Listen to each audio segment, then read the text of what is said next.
as I was thinking about what we are doing, it really is an opportunity for people to connect with their beingness.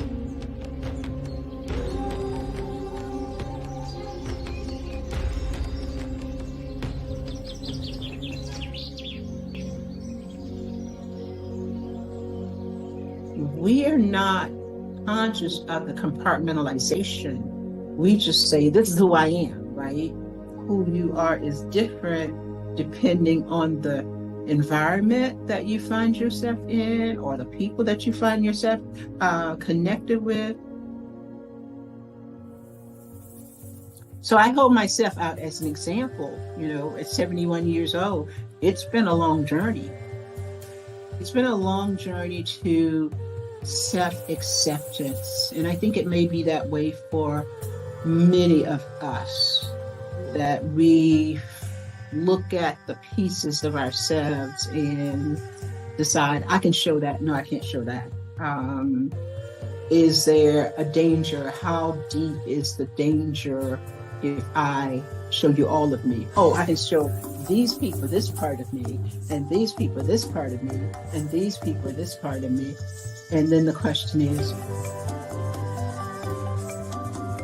how long before you get tired of just compartmentalizing your beingness?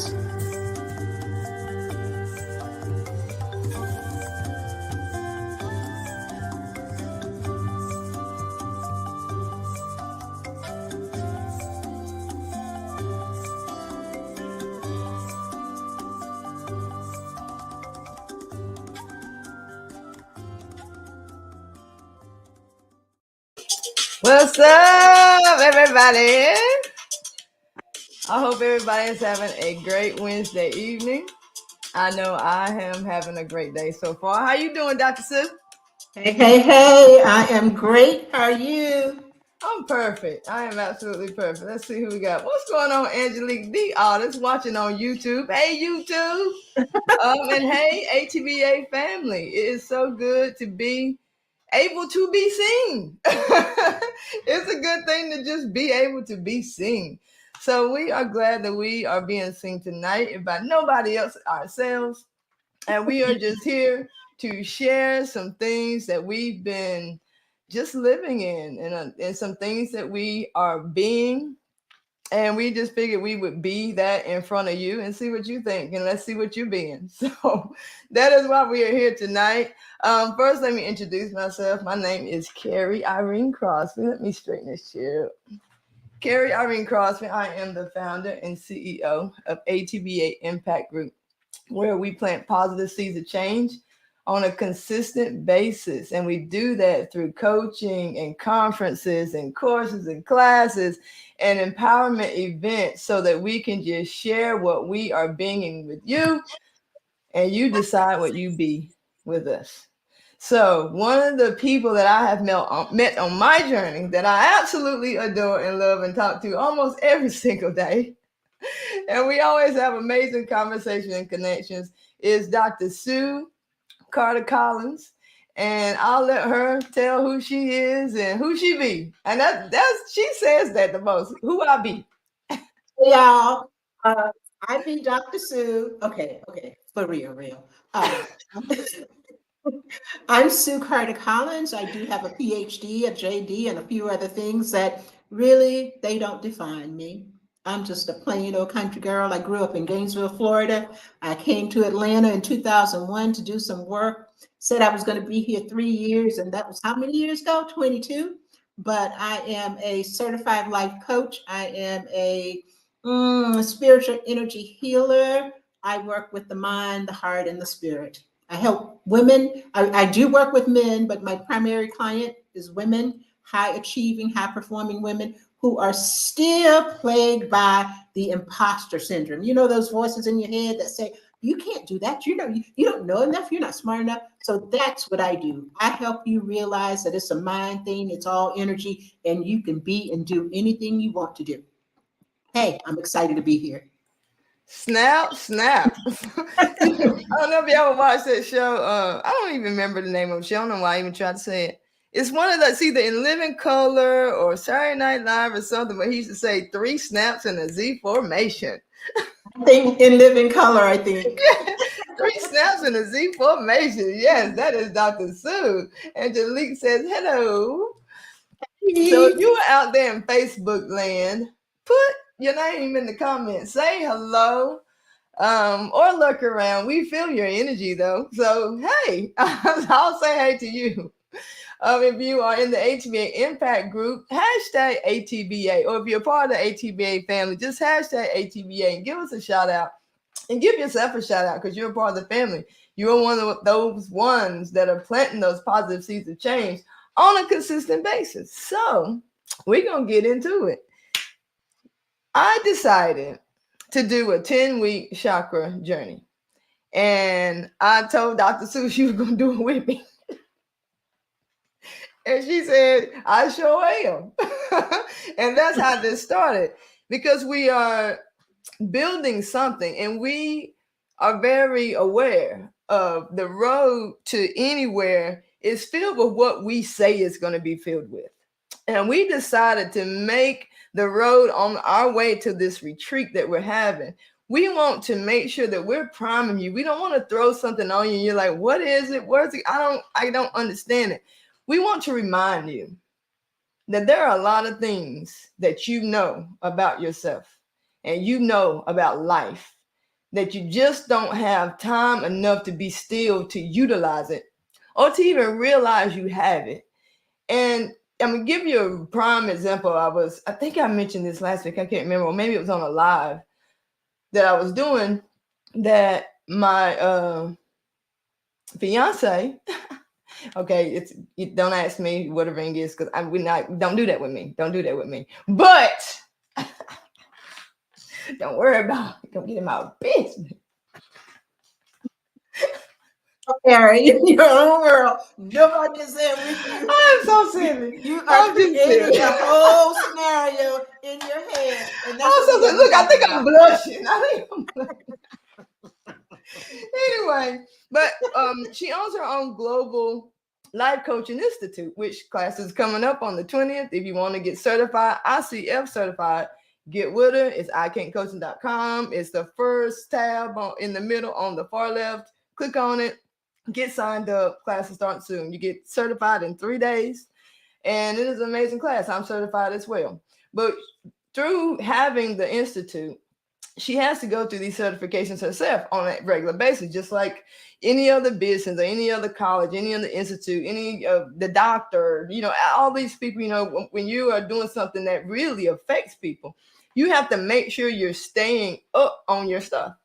So as a part of that, ICC, that's right. Angelique is also ICC a graduate.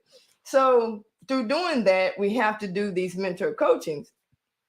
And one of the things that I'm learning how to do is because want to follow in her footsteps, so to speak, as far as the coaching goes, and start creating my own curriculum, which is a whole nother thing, which Dr. Sue knows a little bit about, but I don't think I tied these two in with her whenever, we were building. We were just building out of passion. So I'm going through like some coaching and mock coaching myself to better, define my craft. You know what I mean? You have to do that. We think of, this coach is just going to talk to me and the other clients. No, in between clients, we have to practice our craft, practice being a coach, but also practicing being a client, because coaches need coaches too. So I was going through my own, and I was talking about, because me being a client, I can share it with anyone. The coach is the one that can't share. But me being the client, I was talking about time management, and I wanted to be able to produce more in my day. And through going through that coaching and her really breaking down some things like, what can you do? What can you try? What have you tried in the past? What worked? What didn't work? I realized that a program that I had tried before was exactly what I needed now. And the person who created the program was me. My dive program that I have taken so many people through. so many people through, and it's worked for them. Now, whether they keep with it again, hey, that ain't on me. But it worked. It worked. It never failed. Something was produced at the end of those 4 weeks. And I had been sitting on my own creation, so busy looking out here for things, when I dismissed something that I created inside of me, something that truly came from me. What's going on, Uncle Michelle? Hey, Uncle Michelle. And that is what it is like a lot when we get so busy with the hustle and bustle of life. We kind of lose touch of the power that we truly have. Think about this and compare this to the speed of which your expansion is happening. Now, we all know time is an illusion. It's something, it's a measuring stick. It's just as useful as a ruler, right? It's not a something, it's a measurement. So think about your birth. And in the first year of your life, your size almost triples. There's no other time in life that happens. Think about how big your head was, and it ain't got no smaller. We had these big old heads when we was born.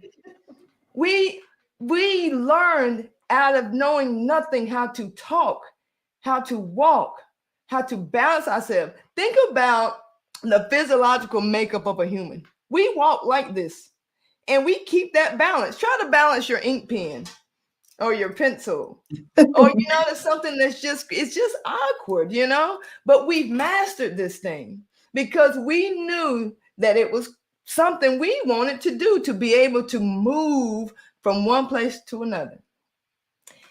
The same is of our spirits. We keep our spirits confined in these bodies because we are so amazed by the bodies that we were given and what we can do with them.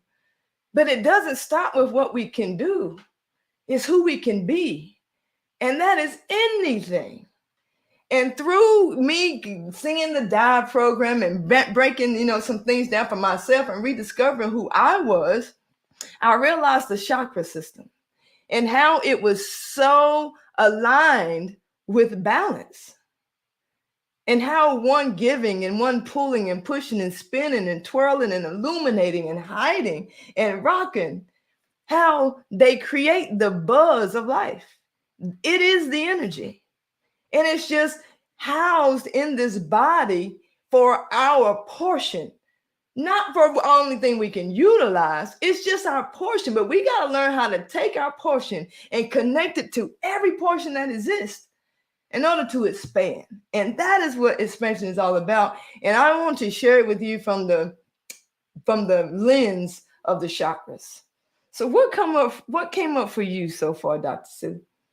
The first thing that came up for me is I totally agree with everything that you're saying, especially as it pertains to energy in the chakras. But I just find that we have been programmed to look outside of ourselves.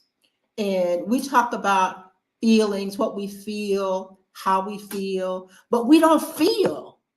It takes something really traumatic to make us feel. Death in a family, or you get really, really sick, and then you feel. But this thing called energy, the life force, it is constantly there all the time. I remember I was doing some training at the Atlanta massage school of massage when they had their personal training program, and so I was teaching the class about Reiki. And as I was doing it, I was just Reikiing the different people in the class, and this woman just started to cry, and I'm just moving through doing my thing and kind of trying to figure out, well, why are you crying, right? I'm teaching about the chakras. I'm teaching about the energy field. I had a student that I was actually demonstrating what the energy feels like, and she is boohoo crying. And so when I finished, I mean, really, really. And everybody's just kind of looking at her because nothing happened. She's sitting over there by herself. And nobody bothered her. Nothing happened. And so when teaching, I went over because I was concerned, like what's going on? What is happening? And she started to describe that she was having this feeling in her body. She was feeling the energy.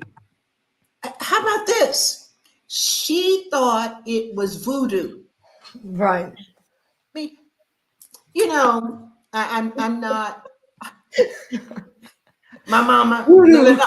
I get real when I do my talks and I tell you all my stuff because I'm 71 and at this point I don't give a rip what you think about me or not. I don't have anything to lose, nothing to hide. So That part. let me just say this. My dad went to prison when I was about a year old. My mama raised me and my other siblings, and there were 10 of us. My mama ain't know nothing about energy, but she would say, I would ask her sometimes why she treated certain people a certain way, and she'd say, my spirit just didn't agree with that person. Right. And it's like your spirit didn't agree with. Yeah, some people you just have to treat with a long handle spoon. Yeah. Now, what I didn't know then, and my mama couldn't talk the language that I talk, but what I know now is she was feeling their energy and it was repelling her. And so she stayed back. She didn't have anything to do with these people whose energy was not in alignment with hers. Right. But we all possess energy. Energy is the life force, baby girl, baby boy. Let me just tell you, if you ain't feeling the energy, you're not alive. Yeah. You're not alive. And Yeah. and it really is tragic that it takes something traumatic to make us reconnect with ourselves. But that's what we're talking about here, how you can reconnect with your beingness, reconnect with who you are. Yeah. It's all energy. Yeah, it is. And I love how Michelle brought up a Holy Spirit discernment. And I was raised in a culture, my dad being the pastor and going to church. Oh my God, literally on average 4 to 5 days a week. I used to tell people out of 7 days we went 8. But it's like we went a lot. I was over 2 cars. I was in a missionary, and I had the thought that the Holy Spirit was something that sat on a shelf and looked down and only swooped down when I was in trouble, or is something that I looked up to call on when I was in trouble, or something to thank if I did something right and things went my way. I wasn't taught that it wasn't from Jesus that the Holy Spirit came, because if he could talk about it, it meant it already exists. And I can tap into it whenever I want.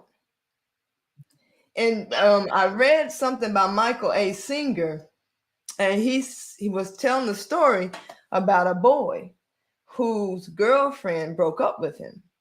And he just gave up pretty much. He had no energy.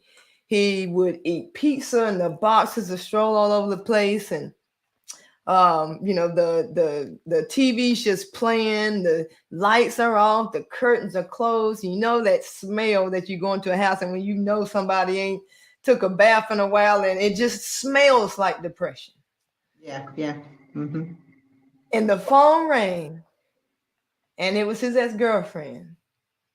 And she pleaded and begged and said how much she wanted him back and how sorry she was. And all of a sudden, he opened the blinds, he took a shower, and he cleaned up. Why? Because she was on her way.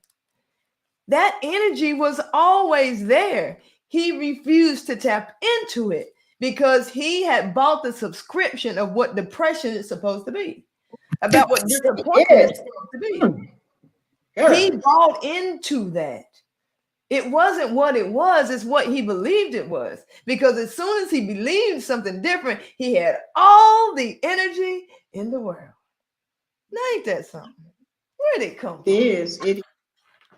Honestly, again, hey, y'all, this is not the Dr. Seuss show, but I'm just going to vomit tonight, okay? So I can get with that. I understand because there are those times that until I learned I didn't have to be depressed, until I learned it was all a mind thing and that I could change my mind anytime I wanted to, I would go into, they told me I had seasonal affect disorder.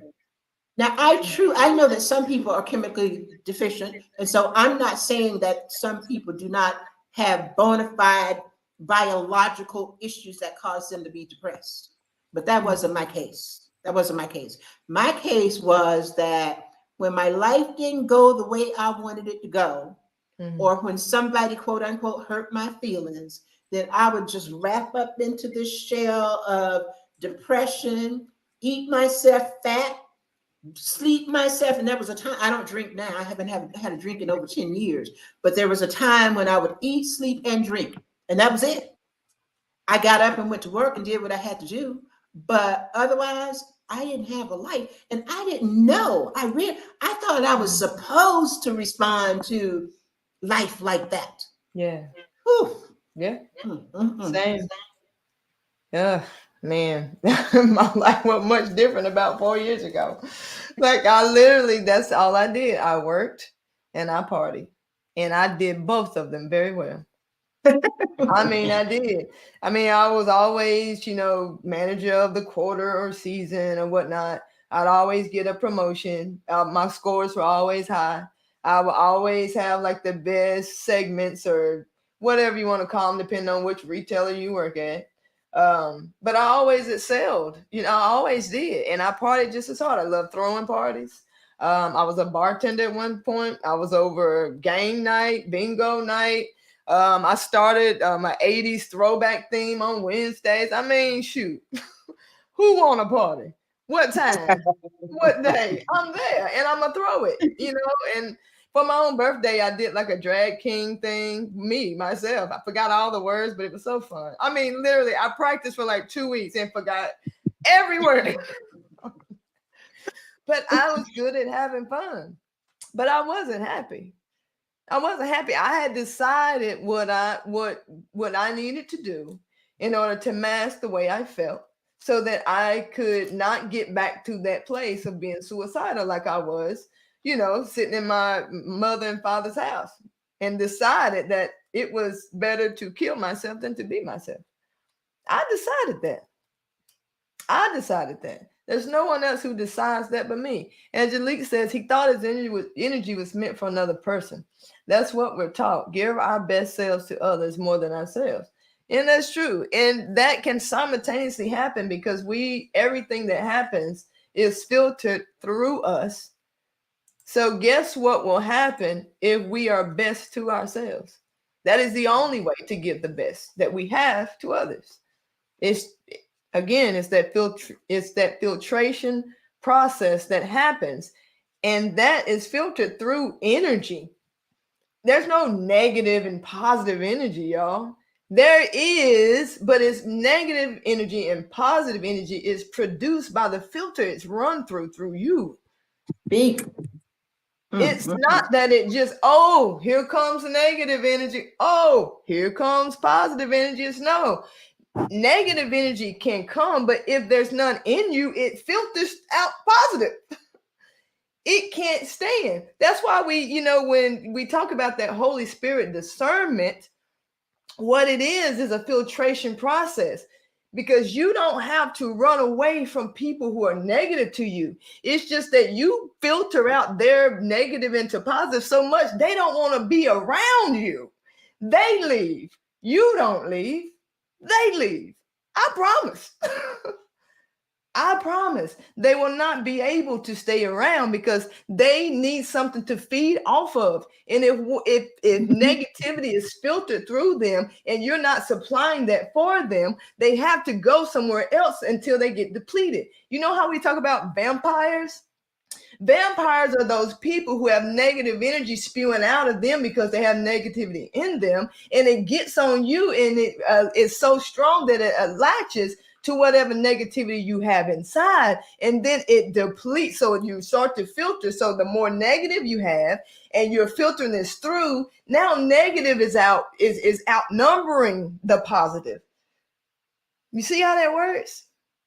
If you don't have anything feeding your positive or feeding your negative, neither one can exist. So if you can just be a complete filtration process, negative, positive, whatever, it don't matter. You just filter out light.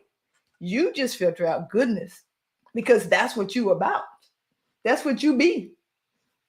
Facts. It starts within and pours out. Yes, it does. Fist pound from Uncle Michelle. So what do you guys think about energy? Like, what do you think about the chakras? Because that's really what we're going to tie in. So we are really just going on a ride. We already 30 minutes in and ain't even started. We were going to be, listen, how long were we going to talk to each other on Saturday? We were just going to, yeah. How long did we talk? 4.5 hours, I think. Oh my God, that was so funny. And like after 2 hours, you was like, okay, I gotta get off here. And then we talked for another hour. That is so funny. Okay, so we're gonna hit on this, but we ain't gonna get too deep into it, because I mean, I feel like a sermon has been preached today. I'm hot. That's energy. Like I can feel the energy. Like it literally has me hot. Last week I had a blanket. The heat's not even on today. Last time I had it crunk. I'm like, it is cold in here. But like today, it's just like, I don't know, something is different today. It is so good. So one of the things, my greatest desire, I just have this passion to have people understand about energy, to understand how powerful we are as energy beings, and how truly you can manipulate the energy to be who you want to be, to connect with who you want to connect with, to lift yourself up, to bring yourself down. I mean, we are so versatile, but we're not taught that. We really are. It's like the woman who she thought it was voodoo. It's like voodoo is coming from you. Right.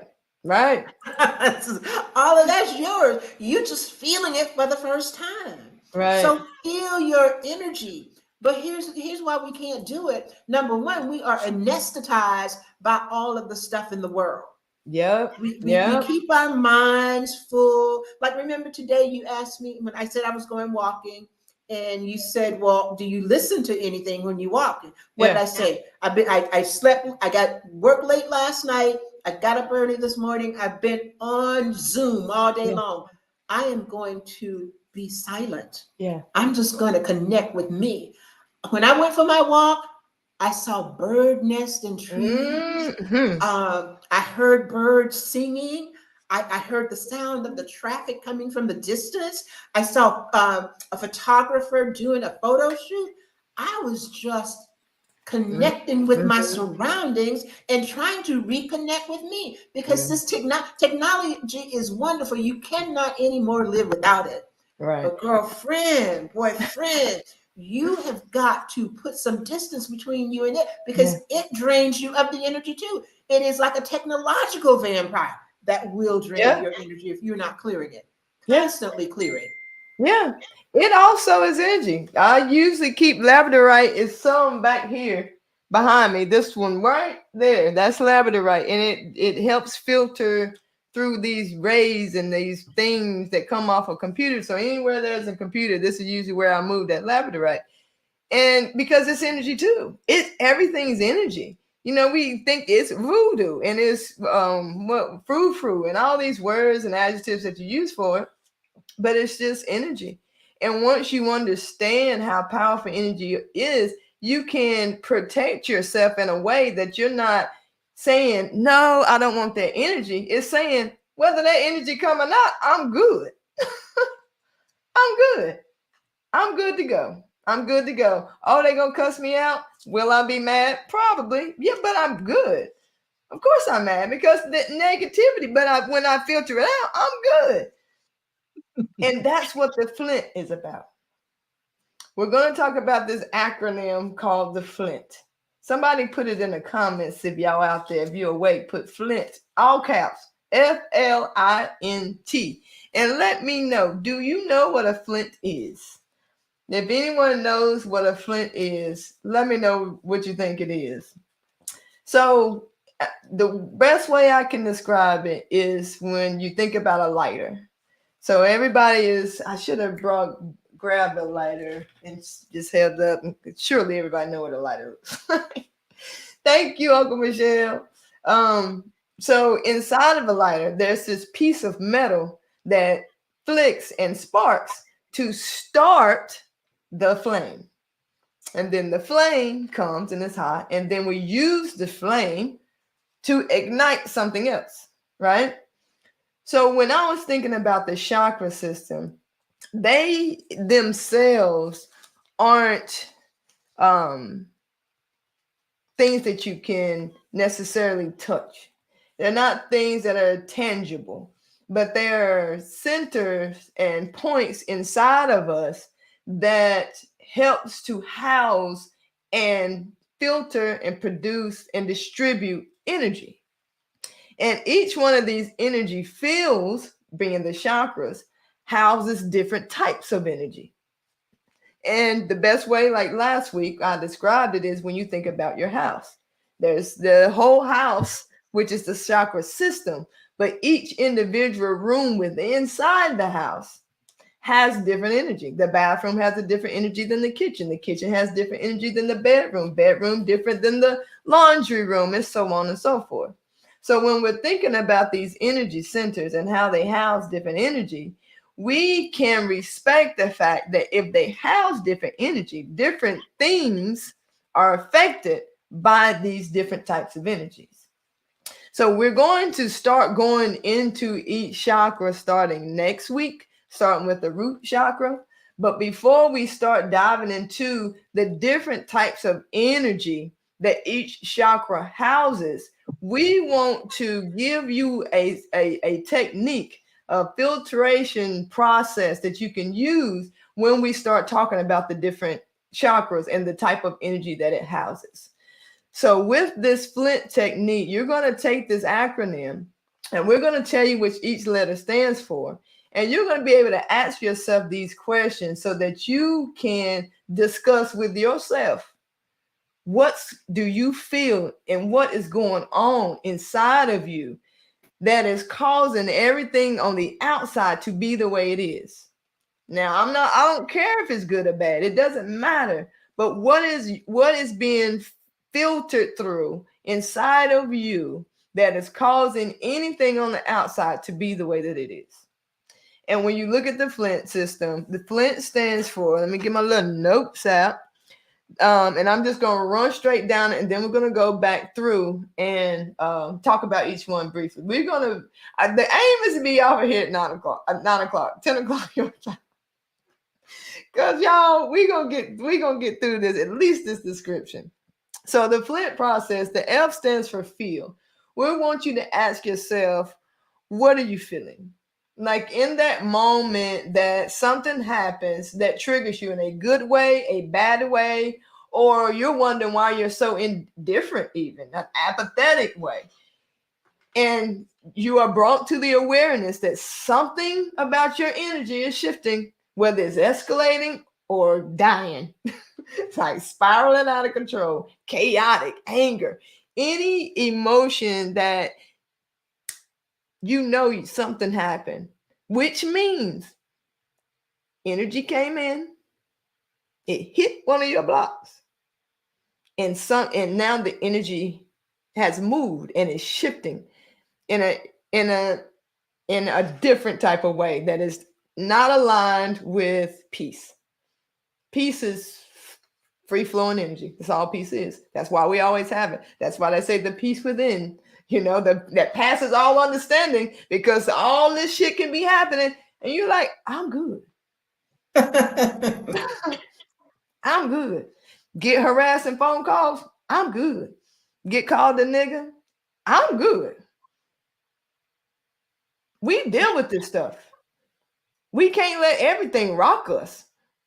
Because what someone else does with their energy is none of my business. Who is this? Some say free virtual girl chat. Somebody block this person, please. I appreciate you. But energy is not something that is violent. Energy is something that can be harnessed, and you can decide if you want to wild ride or not. You can decide that. Some people decide. Some people love to argue. They grab their reins and say, watch this. Because they like to, not because they really even, some people steer away from it because they just want peace all the time. But when you come to an understanding that things are going to happen and things are going to come up, it only affects you if it comes up in you. It can come to you and through you and exit just as smooth as butter. And that's how we impact the world on a very vast scale. So first, we want to ask you, how do you feel? Dr. Sue, you want to jump in about that part, just the first part of it? Yeah, it occurred to me that when we are kids, I don't know where we get it from, but there's a lesson that seems to be passed to us that if my friend gets mad, then I have to get mad. Yeah. If my brother, my sibling, if somebody close to me, if they're upset, then I have to get upset.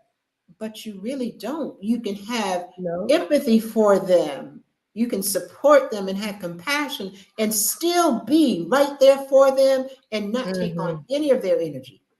And that was a hard lesson for me to learn, but I can sit with a person. I don't care what you've been through.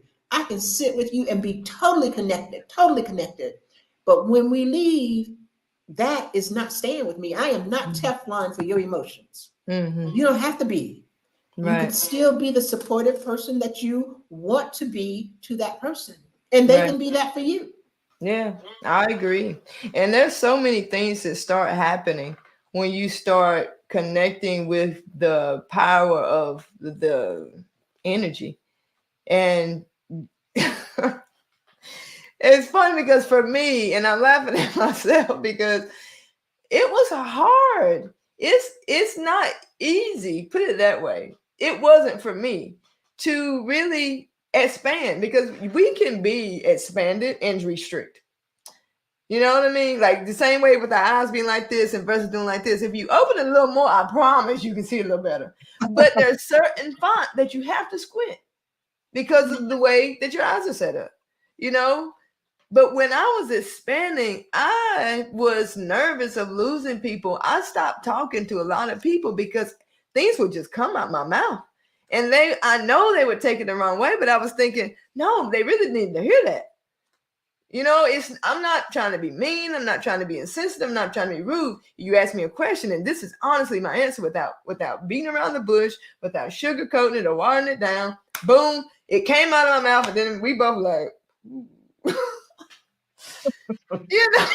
and I didn't want to be apologetic because I knew what was happening, but I also had to be able to sit in that power and realize that that's why the mind is powerful. It's not because we're supposed to listen to the mind. It's because we're supposed to utilize the mind to be articulate. So I had to say that again. Say that part right there. Say it one more time. You don't have to be, well, I don't even remember exactly how I say it, but you need to use your mind to be articulate. It's a tool. It's not a command post. It's a tool like anything else. This is the software that we have. This isn't hardware. We're the hardware. We have a brain, and then we put all these memories in there. But the mind is like a memory bank for experiences, not for data. The mind is like, and that's why it starts talking to you. Half the stuff you think in your mind, would you honestly choose to say that? If you could choose your thoughts, would you think half the things you're thinking? You know what you can choose? The experiences that you've held on to that you want to replay. Because that filtration system has a voice and it's called the mind. It's our thoughts, the things and whatever. The downloads we have that we're like, dang, I don't know where that came from. Now that's a whole different thing. Right. But our thoughts are just our experiences right in a journal.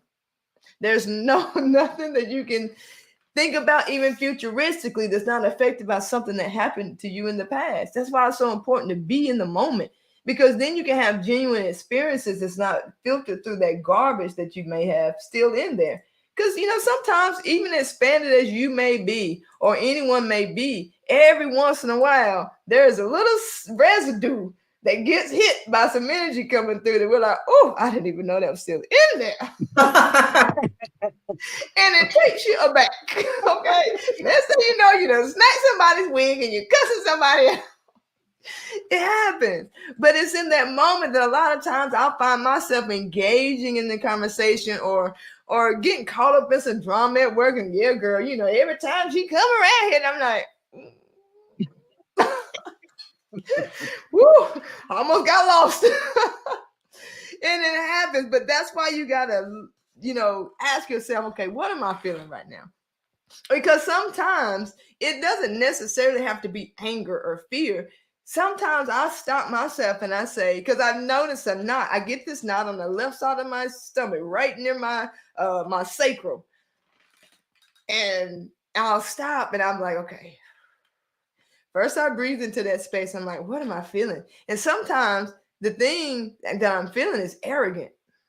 I'm like, oh, I am not better than them. Why am I thinking about that? Thinking, oh my God, in my whole mind, I'm just rolling my eyes as hard as I can. But on the outside, I'm like, yeah, I understand. And then I feel that boiling up inside of me. And I'm just thinking, what an idiot. They're so stupid. Or how could they possibly not know this? Or why are they so mad? Like, that don't even make any sense. Like, ugh. Stop talking about me. Stop talking about me. You have to stop yourself and say, whoa, what am I feeling? I'm like, I am feeling like an asshole right now. Why? And then the second part of the FLINT is just the L, which is to lean away from it. Yes, you're feeling that. Yeah, go ahead, Dr. Sue. You got some comments that you might want to connect with. I had this one. I said I had to tell a person they didn't have integrity, and it's something I had been wanting to tell them for a while. They got mad, but I'm okay with my decision. And that is something that is so necessary. I love you for that, because these are the things that people do need to hear filtered through love.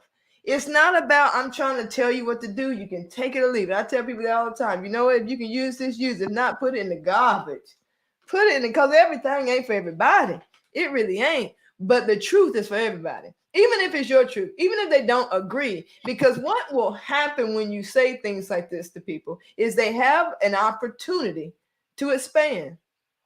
Because it doesn't matter if they agree with you or not. It's probably going to hit something in there. Oh, it might not be, oh, how dare she tell me that? It could be, she sounds just like my mother, and I can't stand my mother. It could be, she sounds like my boss at work, and he gets on my nerves. It hits us all differently. Or it can hit them in the way that says, she's right. It's going to hit them. But our truths that come up, a lot of times we just push it back down because we feel we don't have the right to say things. But even if you're saying something from a judgmental place, like the judgmental versus simple observation, absolutely. Even if, though, it's coming from a judgmental space, it's still an opportunity for you to be aware of it and for them to be aware of themselves. Because we truly are mirrors of each other. And no matter what intention people have when they do things, say things, if we really understand energy, we will realize that it only has to do with us how we receive it. So there's always an opportunity. So we should always, things come up for a reason, even if it's for our own expansion, because it always is. I love that. She's laughing at Angel. Yes, indeed. Or smiling at Angel. Facts. Yes, indeed. Angel says it's coming up for a reason. Investigate. Yeah, see it to the end. See it to the end. That's I think I was talking to Dr. Sue about that. A lot of times we get stuck in our minds and our heads because we don't see the thought through. Sometimes we see the thought all the way through. We'll realize why it was screaming to be said. It was just trying to vent like we all do. You know, sometimes I just want to be thought out, even the ridiculous thoughts. See it to the end and laugh about how ridiculous it was when you get done. As your part of that, as the release process of it. So yeah, so once you figure out what am I feeling, what is this I'm feeling, lean away from it, because once you can see something, you realize you're separate from it. That feeling that you're feeling is just a reaction. And Michael Singer said that, but it's like the the the heart, when we feel something, the emotions, which is energy in motion, which means, think of a ripple. Energy in motion is like, when something gets touched, it ripples out, right? And the heart starts to ripple, and the mind tries to stop it, which causes more ripples. So if we could slow down that process and start giving ourselves something to think of, instead of letting our thoughts control where we go and what we do and what we say next, and rein that back in and just lean away from it and see it for what it is. Hello, Facebook user. Not sure who you are, but hello. We can be more aware of the power that we have over every single situation, every single experience that we will ever have. So in that process of leaning back, we separate ourselves and create that space that we need in order to practice something different. Dr. Sue?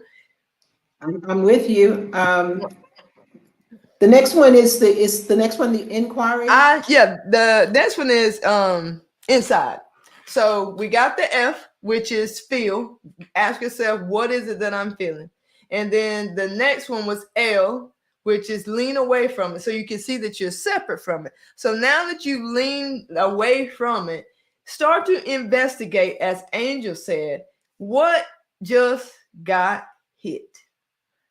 Where did that hit me? And it can be several different things you can look at. You can look at where you felt it in your physical body. Hey, Michelle Johnson, that's who she is. So you can ask yourself where you feel it in your physical body. You can ask yourself where you felt it energetically. Did it give you a lot of energy, or did it deplete you? Or did you expect it to give you energy and just nothing happened? Or did you feel like, I feel like I should be feeling worse than I'm feeling right now? Because even that can be a hit. That could be somewhere where you've turned something off at one point, and it was necessary to turn it off when you turned it off, but you're depleting yourself from expanding your experience in that area because you're not feeling anything at all.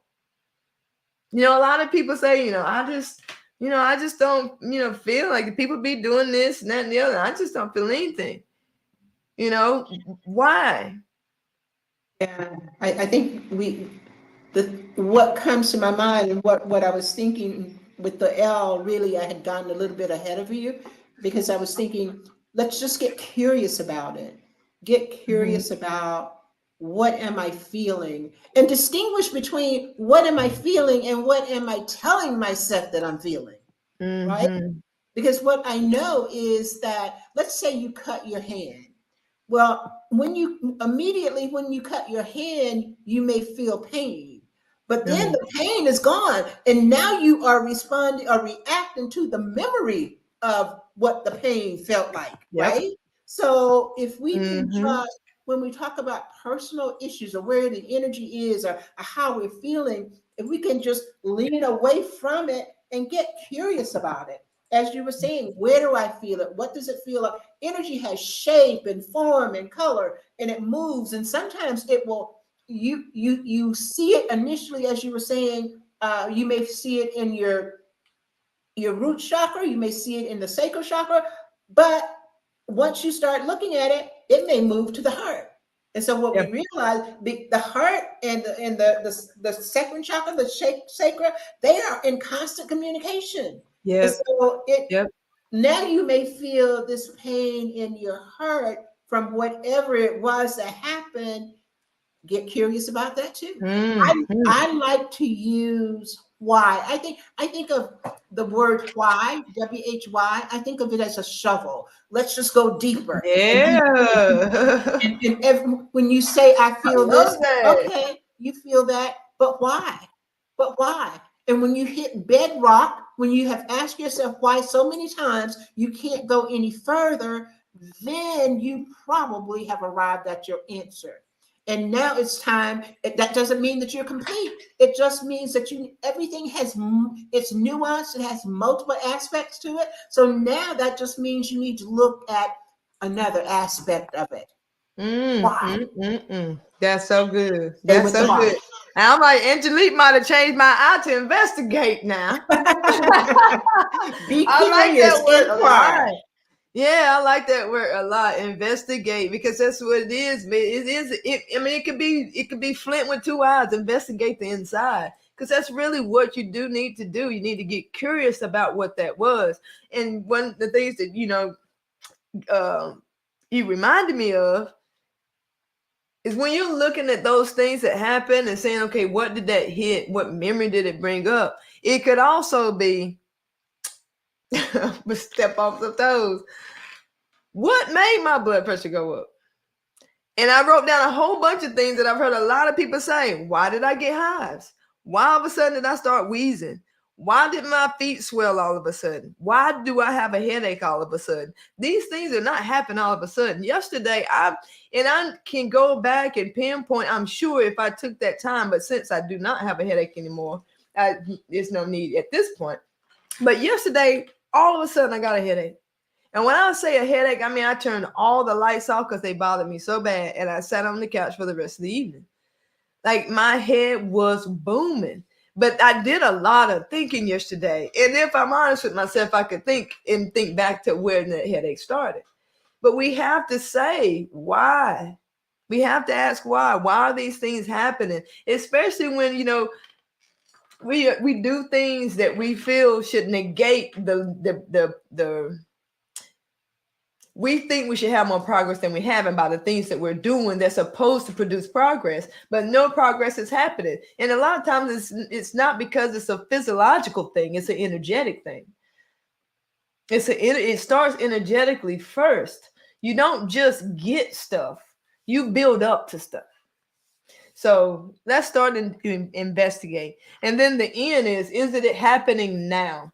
Because a lot of things that we will find that comes up from us when we think about what happened is something that's related to our past. It's usually not something that happened today. It's usually something that happened, and I would be willing to say years ago, that has got replayed so many times that now we accept it as our identity, which while leaning away from it is so important. Don't skip that step. Separate yourself from that, the feelings, from the thoughts, from all of it, because you are source energy and you are powerful. You can do anything. We talked last week about how you created yourself. Your mama had an egg and your dad had a sperm, but the rest you did. There was no one in there but you, and you grew. You knew what to eat. You knew how to get nourishment. You knew how to think. When it was time to come out, you knew how to breathe. You did that. You can't tell me that you can't change your circumstances by deciding to do so. And it starts with going inside, knowing what you feel. Lean away from those things and start to investigate what it is that has been touched within you that is filtering out what you see in front of you, the experience that you have, so that now you can realize your innate power to define your experience for yourself. You can do that.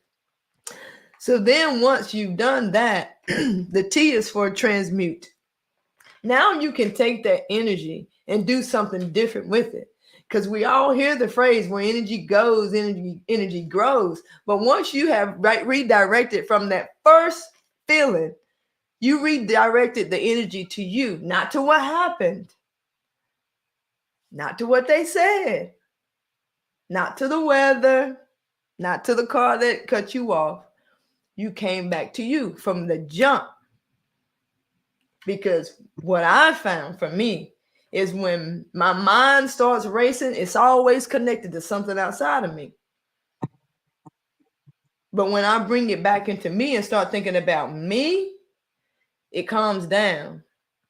My mind calms down. Now, your emotions still might be going to your heart pumping because you're still mad, but your focus and your energy is so far inside that the vibration can't go out. It goes in.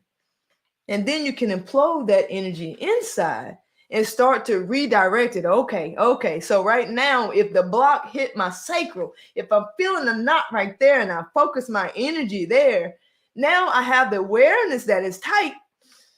And I can choose to relax it. And then I start from there. So now the first thing I've done is I'm filtering through a relaxed state. Now what I'm doing is I'm filtering through some space because I put some air there. And all that energy is going to support what I need to focus on. So now not only am I redistributing my energy, but think about you. Just think about you for a second. If something happened to you, say, I don't know, say you got a flat tire, something everybody can relate to, right? Say you got a flat tire and you were out there, your phone can't get service, and you called everybody you can think of and they ain't picking up, but everything's spotty, it's a hot day, and this, that, and the other, and like car zoom, zoom, zoom, zoom, zoom, zoom, zoom, zoom, zoom, zoom, just going by. Ain't nobody stopping and paying no attention. It's good. Now, same thing happened, same day, same weather, same everything. But 5 different people stopped. The first one stopped, you're kind of nervous just because you're like, I don't know who this is. Then all of a sudden, someone else stops in front, like, you all right, young lady or young man? Yeah. Then somebody else stopped. And then next thing you know, you're on Facebook saying, the most amazing thing happened to me today. I had a flat tire, and lo and behold, but that would be a very much different post if you didn't have anybody stop, right? It would be, what's happened to humanity? What happened to chivalry? Completely different. And in this day and age, I'm kind of glad nobody did stop because I wouldn't know whether to trust them anyway. It all just depends on the experience you choose to have over the circumstances. But we look at our circumstances and we think this is the experience that I'm having. No, this is the experience you're saying you're having, because we take all these pieces that has happened to so many people so many times and think that those pieces equals this experience. But that's just not true. That's just not true. When you had the people honing in on you, energy grew where the energy went. But when no one would stop and no energy was put on you, the energy was depleted from you.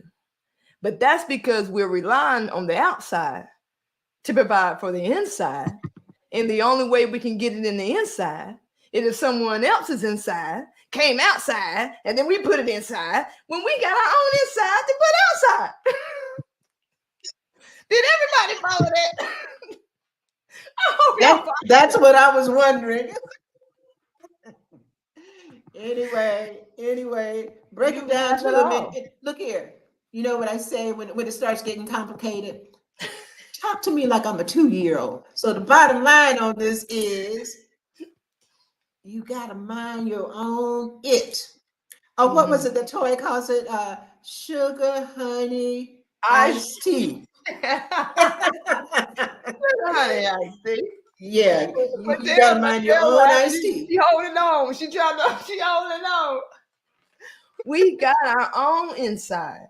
We don't need anyone else's inside. What we want to do is produce as much good on the outside. So our aura, our energy field can filter any energy field that comes near it so that we're not reaching to be filled. We are filling. We're always filling. We're always filling. So yeah, she said she holding on. She holding on. So yeah, about energy. That is when the real work happens, when that transmuting happens, when we realize, whoa, I got energy. It's inside of me. It's always been here. And the more focused energy that I give to my energy, the more my energy grows. Now, ain't that something? And that's all it takes. That is all it takes. We are always feeling. Always. ILLING. I love it.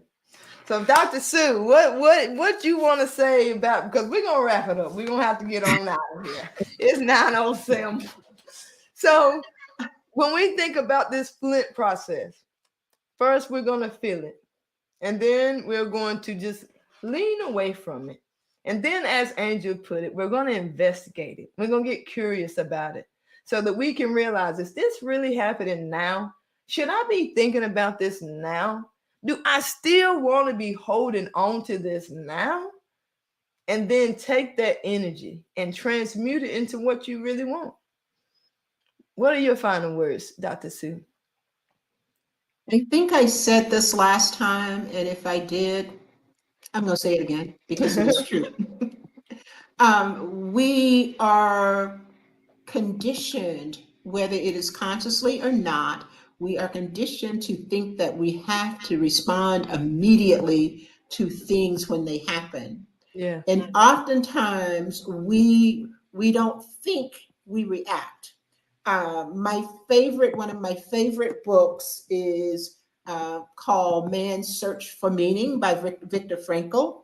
And in it, he says that and I'm bastardizing his words, but between an action and the reaction, there is a space. Yeah.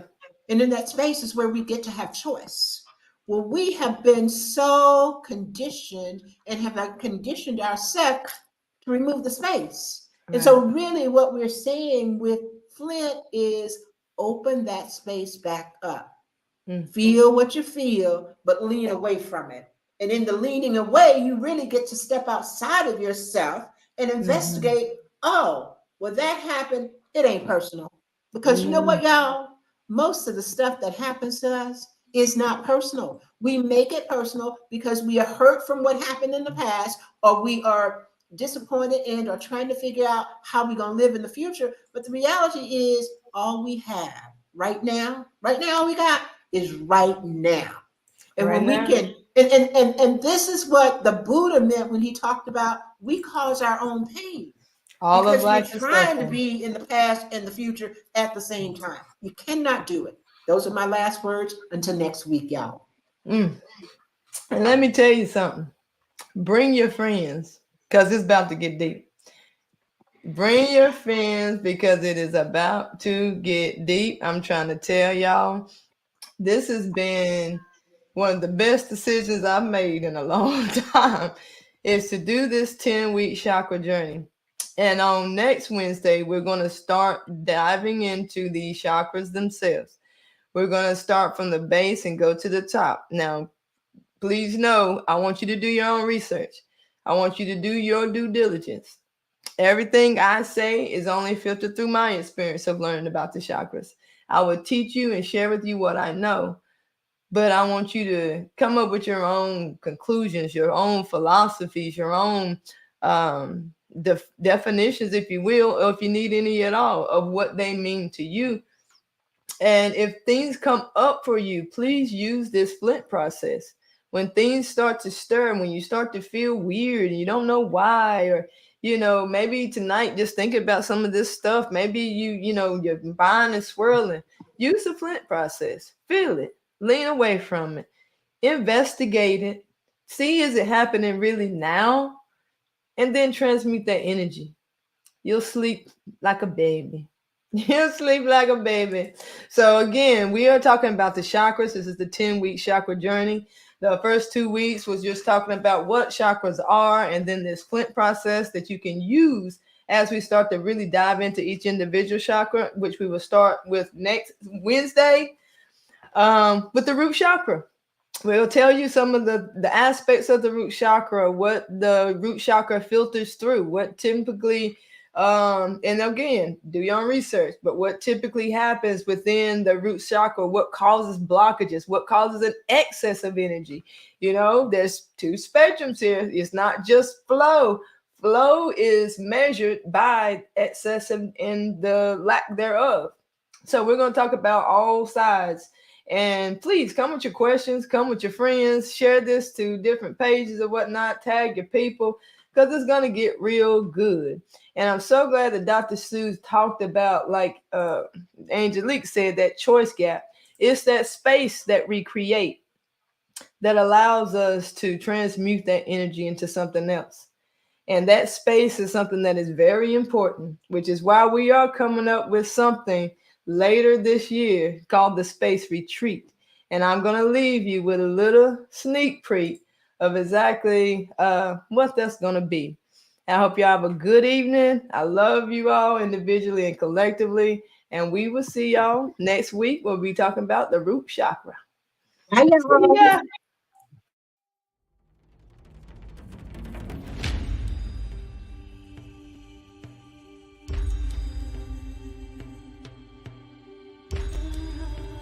You know, as I was thinking about what we are doing, it really is an opportunity for people to connect with their beingness.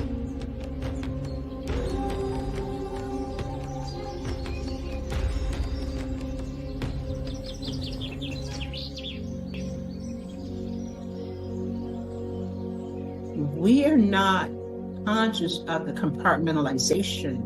We just say, this is who I am, right? Who you are is different depending on the environment that you find yourself in or the people that you find yourself connected with. So I hold myself out as an example. You know, at 71 years old, it's been a long journey. It's been a long journey to self-acceptance. And I think it may be that way for many of us, that we look at the pieces of ourselves and decide, I can show that, no, I can't show that. Is there a danger? How deep is the danger if I show you all of me? Oh, I can show these people this part of me, and these people this part of me, and these people this part of me. And then the question is, how long before you get tired of just compartmentalizing your beingness?